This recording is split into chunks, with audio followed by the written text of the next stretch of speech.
So follow the science. We've all heard that a lot recently for a bunch of different reasons. And every time I hear that, I'm like, gee, I wish we would follow the science. I'm going to do some science this evening. What I love about this science is how universal it is. In at least 99% of the cases. There's going to be a little bit of a margin, perhaps, that maybe this doesn't apply to. But as a therapist who's worked with thousands, I'm comfortable saying 99%. I'm not so sure it's not 100. I just want to leave myself a little bit of wiggle room there. Okay? So we're going to follow the science towards unity. And some of the most important aspects of the human experience I think we can have is recognizing the unity of what we're about to talk about. We've got a lot of chaos going on in the world, and we can focus on that, or we can do Buddha's last words, strive for own liberation, by focusing on something that's going on inside of us. So we're going to start with Ephesians 5:16, a teaching that says, make the best use of time, because days are evil. Make the best use of time, because days are evil. Now we can look at that a bunch of different ways, but real quickly I like to say, what's evil is the human ego. That's the thing that causes all the pain and suffering. There isn't a devil with a pitchfork hanging out in an eternal lake of fire. If there's an eternal lake of fire, it happens inside our own heads and hearts. Okay? That would be hell. Jesus said the kingdom of heaven's inside, so obviously hell would be inside too. So the ego is the thing that's evil. And if days are evil, why is that? There's a part of you that focuses on days. Day of the week, right? That would be the ego part of you. You think time is passing. That would be the ego part of you. Your body's getting older. That's also ego. Right? Thinking of the world in a physical way such that our bodies are growing older and time is passing is something the ego does. That's why days are evil. But the best use of time from a spiritual perspective is to realize time isn't passing. Time might be flowing in a way, but it's not happening in a bad way, in that we're getting older way. There's a part of us that is getting older. That's the ego part. We talked about this last week with the Etch-a-Sketch. You have two minds. Well, you have one mind, two poles. And there's a part of you that has to be aware of your age.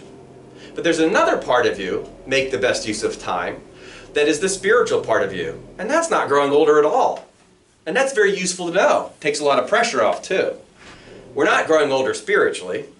In heaven, a day is 1,000 years, and 1,000 years is a day. Okay? So time is different. We could do, and probably will soon, another one of these lectures on time itself, and Einstein telling us that time doesn't even exist. Okay? So what would it mean in Ephesians to make the best use of time? I'm going to show you what I think is supremely cool science that needs to be taught in 3rd grade. Okay. I'm shocked that this hasn't led the evening news. It's that valuable. Scientists at CMU used fMRI machines, which is basically brain scanning machines, to look at people and study their brains and study the way they were thinking.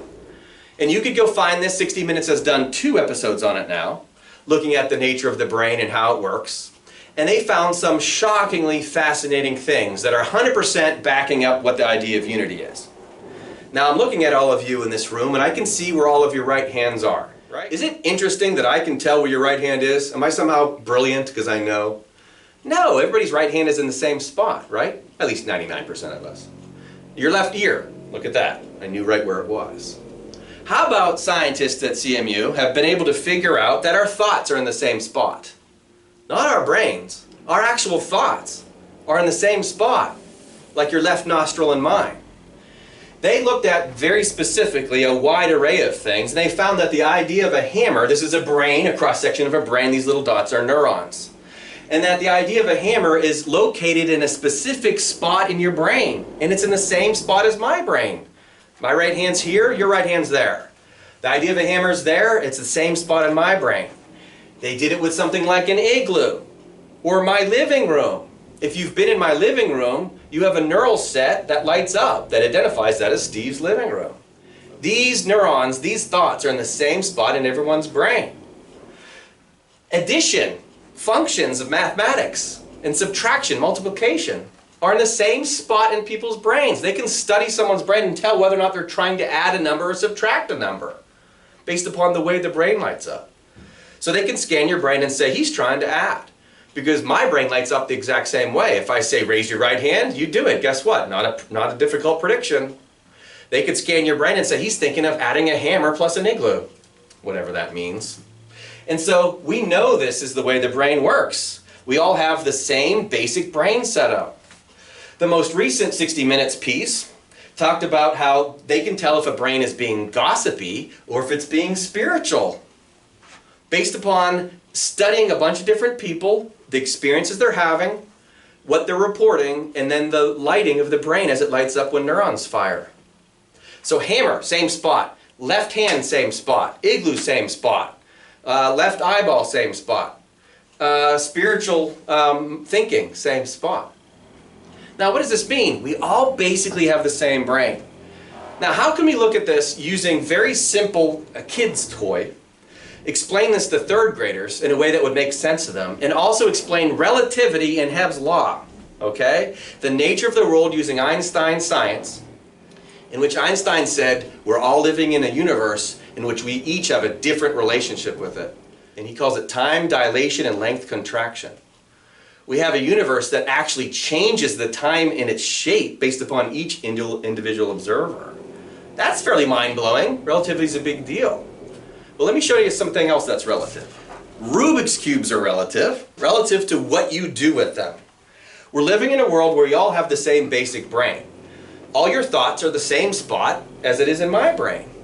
That doesn't mean we all use the brain the same. Everyone in the world is born tabula rasa, which is to say blank slate. When you're born, you didn't know your name. Somebody gave you your name, right? And then you practiced it a lot. My name is Chris. When you were born, you didn't know that was your name. And by the way, your name could have been Greg. That would have been no problem. But if you practice my name is Chris, that becomes a neural set inside your brain. And then you get taught, we'll just use me. I get taught I'm a Western Pennsylvania white dude who should be rooting for the Steelers, okay?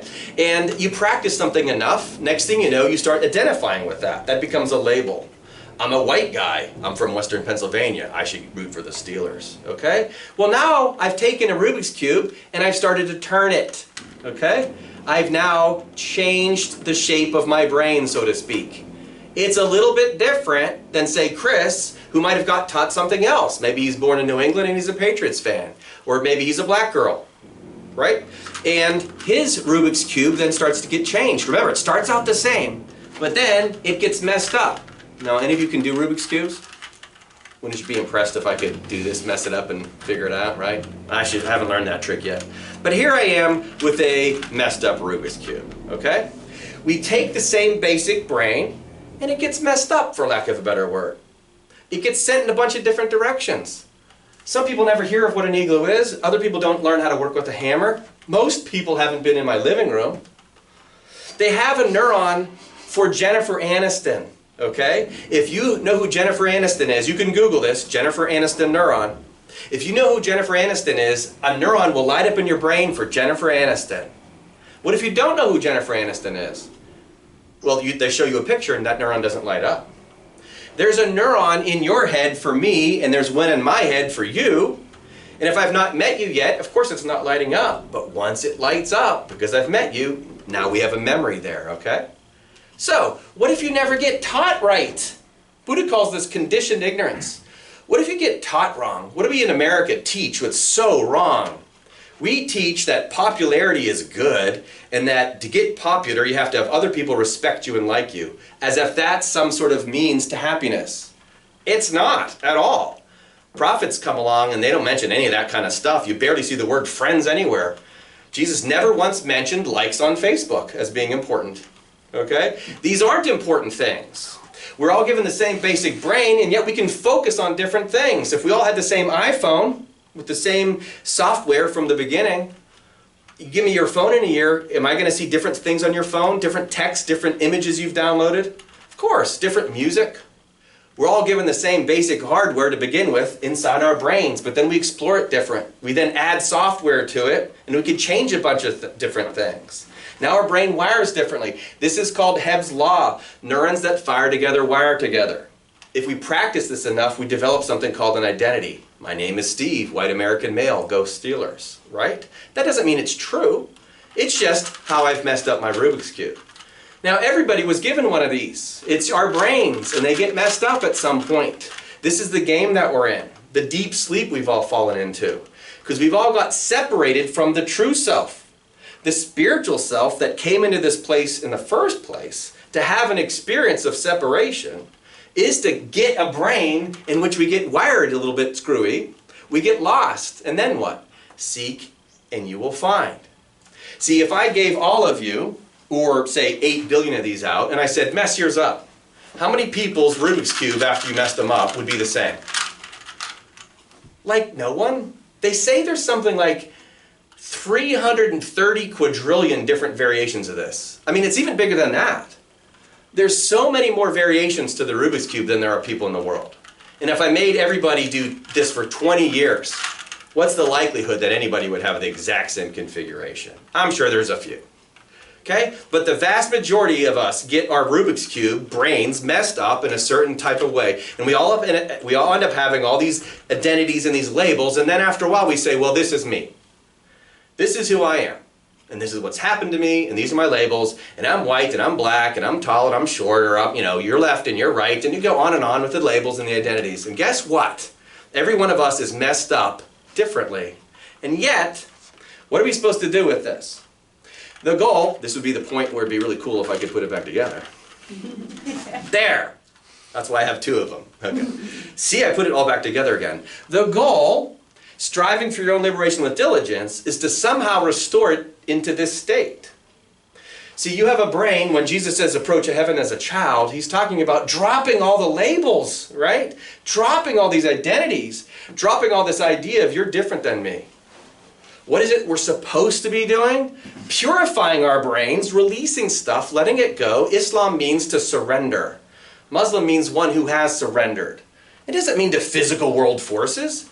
It means to the Spirit. It means to God. It means to allow you to see that there's a force that you can have run through you. You could channel it. Call it the Tao, call it the Zen, call it the Holy Spirit, whatever. But you're not going to get to that force unless you can put your brain back into this state. This would also be called what's born again, right? Because if you do it and I do it, what experience are we going to have? This is unity. I could drop all my labels and recognize, what am I? See, I'm this little red dot I drew here. At the center of this is what we could call Christ, okay? Christ consciousness. Buddha nature. The idea, what Krishna says, use the self to master the self, okay? You're a spiritual being who came in here and took on a brain. Your brain is a computer. It went haywire. All of ours do. And then it becomes unsatisfying after a while. And you have to figure out how to put Humpty Dumpty back together again. We won't be satisfied and we can somehow put all these pieces of the Rubik's Cube, all the sides of the Rubik's Cube back together and make it look like this. And once you know that's the goal, all you want to do is help other people do that. And it doesn't get done in the flesh by talking about hammers and igloos in my living room and addition and subtraction. That's why that stuff is all unsatisfying. Buddha's first noble truth, you are going to be unsatisfied if all you do is strive for physical things in this world. And Jesus, what good is it to gain the whole world and lose your soul? Okay?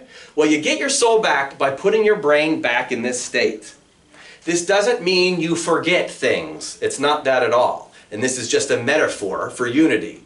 All of us have the same basic brain. We used them different. We then labeled ourselves different. And then we started to judge others based upon those labels. But at the core, relativity is all about this. If I were born in Syria, I'd be more likely to be Muslim. And if Syrians were born in Pittsburgh, they'd be more likely to be Christian. That's just logic, right? That's also relativity. If I were born in Boston, I'd be more likely to be a Patriots fan. That's logic. If I were born female, I'd be more likely to have a couple different perceptions about reality as well. But what if I got beyond all of that, put my brain back in this type of position? This is the best use of time. Because if we spend time in days form, and we argue with each other, and all we do is try to fight over who's right and who's wrong, we're never going to get anywhere. The best use of time is to do what Buddha said, strive for your own liberation. Learn how to detach from the physical world and your experiences of it. Not to disregard it, but to recognize, if I were born in your circumstances, I'd be you. My little piece of consciousness started out like this, just like yours. But mine was plopped into this body, into this corner of the world, and that religion was taught to me, and that football team was forced upon me, right? And then I was called a certain name, and I went with it for a while. At some point, we all have the ability to say, well, maybe there's something different. In Kabbalah, they call this the point in your heart.